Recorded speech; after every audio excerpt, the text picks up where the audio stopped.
તો ચાલો મિત્રો આજના સૌથી મોટા અને મહત્વના સમાચારની શરૂઆત કરીએ. મહીસાગરમાં ધોધમાર વરસાદને કારણે લુણાવાડાના સુવા ગામમાં લગભગ 300 લોકો પાણીમાં ફસાયા હતા. પોલીસે અને વહીવટીતંત્રે તાત્કાલિક રેસ્ક્યુ ઓપરેશન હાથ ધરી તમામ લોકોને સુરક્ષિત બહાર કાઢ્યા. નાયક ફળિયામાંથી ફસાયેલા લોકો સાથે પશુઓને પણ બચાવવામાં આવ્યા હતા. ભારે વરસાદને કારણે જિલ્લામાં અનેક વિસ્તારોમાં સાવચેતી રાખવામાં આવી રહી છે. હવે ગુજરાતના બીજા એક ચિંતાજનક સમાચાર પર નજર કરીએ. જામનગર જિલ્લામાં શંકાસ્પદ ચાંદીપુરા વાયરસને લઈને ચિંતા વધી છે. છેલ્લા 24 કલાકમાં વધુ 2 બાળ દર્દીઓના મોત થતાં મૃત્યુઆંક 8 થયો છે. જોકે અત્યાર સુધી કોઈ પણ દર્દીનો ચાંદીપુરા રિપોર્ટ સત્તાવાર રીતે પોઝિટિવ આવ્યો નથી. હાલ સેમ્પલના અંતિમ રિપોર્ટની રાહ જોવામાં આવી રહી છે. ચાલો હવે અમદાવાદમાંથી આવેલા એક ચોંકાવનારા સમાચાર જાણીએ. અમદાવાદના શીલજ વિસ્તારમાં આવેલી આનંદ નિકેતન સ્કૂલ વિવાદમાં આવી છે. વાલીઓનો આરોપ છે કે બાળકને આપવામાં આવેલા ભોજનમાંથી કાચનો ટુકડો મળ્યો હતો. આ મામલે વાલીઓએ શાળામાં હોબાળો કર્યો અને સ્કૂલનું લાયસન્સ રદ કરવાની માંગ પણ કરી છે. સમગ્ર મામલે હવે શાળાની જવાબદારી અને તપાસ પર સવાલો ઊભા થયા છે. હવે ગુજરાત પોલીસની એક મોટી સફળતા વિશે જાણીએ. અમરેલી પોલીસે 12 વર્ષ પહેલા ગુમ થયેલી સગીરાને હળવદમાંથી શોધી કાઢી છે. પોલીસે જન્મ તારીખના આધારે લગભગ 1800 સોશિયલ મીડિયા એકાઉન્ટ તપાસ્યા હતા. એક પોસ્ટમાંથી મળેલા સંકેત અને ઓટો રિક્ષાની માહિતીના આધારે પોલીસે આખરે તેનું લોકેશન શોધી કાઢ્યું અને તેને સુરક્ષિત શોધી કાઢવામાં સફળતા મેળવી છે. હવે અમદાવાદમાં ગેરકાયદેસર પાર્કિંગ સામે થયેલી મોટી કાર્યવાહી જાણીએ. અમદાવાદના સિંધુ ભવન રોડ પર ગેરકાયદેસર પાર્કિંગ અને દબાણ સામે અમદાવાદ મ્યુનિસિપલ કોર્પોરેશને સરપ્રાઇઝ ચેકિંગ હાથ ધર્યું હતું. કાર્યવાહી દરમિયાન 15 ગાડીઓ લોક કરવામાં આવી અને કુલ 23,500 રૂપિયાનો દંડ વસૂલવામાં આવ્યો. શહેરમાં ટ્રાફિક અને ગેરકાયદેસર પાર્કિંગ સામે કાર્યવાહી વધુ કડક બનાવવાના સંકેત પણ મળી રહ્યા છે.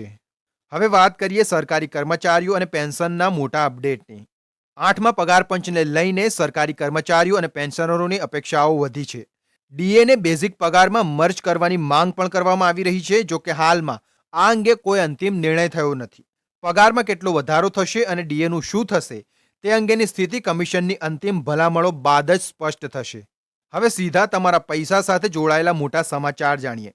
આ અઠવાડિયે સોના અને ચાંદીના ભાવમાં મોટો વધારો નોંધાયો છે. સોનાના ભાવમાં લગભગ 6,000 રૂપિયા અને ચાંદીમાં 13,000 રૂપિયાથી વધુનો વધારો થયો છે. આજે 24 કેરેટ સોનાનો ભાવ પણ લગભગ 1,49,900 રૂપિયા પ્રતિ 10 ગ્રામ સુધી પહોંચ્યો છે. રોકાણકારો અને ખરીદદારો માટે આ મોટો અપડેટ છે. હવે રેલવે મુસાફરો માટે આવેલી એક મોટી રાહતની વાત કરીએ. ભારતીય રેલવેએ રેલ વન એપ લોન્ચ કરી છે.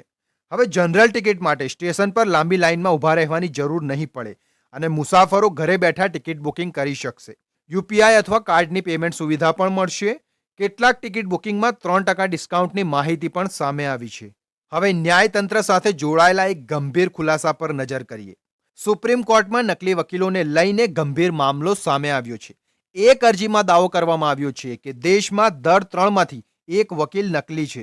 સુપ્રીમ કોર્ટે આ મુદ્દાને ગંભીર ગણાવ્યો છે અને કેન્દ્ર સરકાર પાસેથી જવાબ માંગ્યો છે. હવે આ દાવાની હકીકત અને આગળની કાર્યવાહી પર સૌની નજર છે.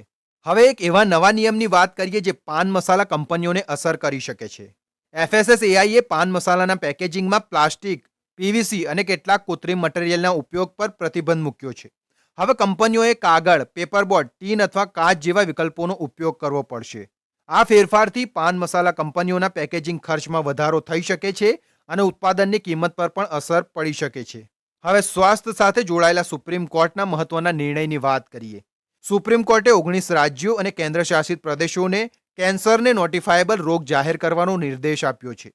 આ નિર્ણયથી કેન્સરના દર્દીઓની નોંધણી અને આંકડાઓને એકત્ર કરવામાં મદદ મળી શકે છે. તેના આધારે સારવાર અને આરોગ્ય સેવાઓની વ્યવસ્થા વધુ અસરકારક બનાવવાનો માર્ગ પણ સરળ બની શકે છે. હવે દિલ્હીની વિધાનસભામાં થયેલા મોટા રાજકીય હોબાળા પર નજર કરીએ. દિલ્હી વિધાનસભામાં કથિત રાશન કૌભાંડના મુદ્દે ભારે હોબાળો થયો છે. આમ આદમી પાર્ટીએ 22,000 કરોડ રૂપિયાના કૌભાંડનો આરોપ લગાવ્યો છે, જ્યારે દિલ્હી સરકારે આ આરોપોને પાયા વિહોણા ગણાવ્યા છે. મામલો હવે રાજકીય રીતે ગરમાયો છે. હવે દેશની સુરક્ષા સાથે જોડાયેલા એક ગંભીર મુદ્દા પર નજર કરીએ. અરુણાચલ પ્રદેશને લઈને ચીનના વાંધા સામે ભારતે સ્પષ્ટ જવાબ આપ્યો છે. ભારતે કહ્યું છે કે અરુણાચલ પ્રદેશ ભારતનો અભિન્ન હિસ્સો છે અને હંમેશા રહેશે. ભારતે ચીનના દાવાને સ્પષ્ટપણે નકારી કાઢ્યો છે. બંને દેશો વચ્ચે સરહદી મુદ્દાઓને લઈને તણાવ વચ્ચે ભારતનું આ નિવેદન મહત્વનું માનવામાં આવી રહ્યું છે. હવે ક્રિકેટ જગતમાંથી આવેલા એક મોટા અને ચોંકાવનારા સમાચાર પર નજર કરીએ. દિલ્હી કેપિટલ્સ અને બંગાળના ક્રિકેટર અભિષેક પોરેલની મેડિકલ સ્ટુડન્ટની ફરિયાદના આધારે ધરપકડ કરવામાં આવી છે. તેના પર દુષ્કર્મ, ધમકી અને હુમલાના આરોપો લગાવવામાં આવ્યા છે. પોલીસે સમગ્ર મામલે તપાસ શરૂ કરી છે. આ મામલે આરોપોની સત્યતા તપાસ બાદ જ સ્પષ્ટ થશે અને કાયદાકીય પ્રક્રિયા આગળ વધશે. હવે અમેરિકામાં બનેલી એક ચોંકાવનારી લૂંટની ઘટના જાણીએ. અમેરિકાના ન્યૂજર્સીના વુડ બ્રિજમાં ભારતીય માલિકીના જ્વેલરી સ્ટોરમાં ધોળા દિવસે મોટી લૂંટ થઈ છે. લૂંટારુઓએ હથોડાથી સ્ટોરમાં તોડફોડ કરી લગભગ $1 મિલિયન દાગીના લૂંટી લીધા. સૌથી ચોંકાવનારી વાત એ છે કે આખી લૂંટની ઘટના માત્ર 45 સેકન્ડમાં પૂર્ણ થઈ ગઈ હતી. ત્યાર પછી પોલીસે આરોપીઓની શોધખોળ શરૂ કરી છે. હવે દેશભરના હવામાનને લઈને આવેલા મોટા એલર્ટની વાત કરીએ.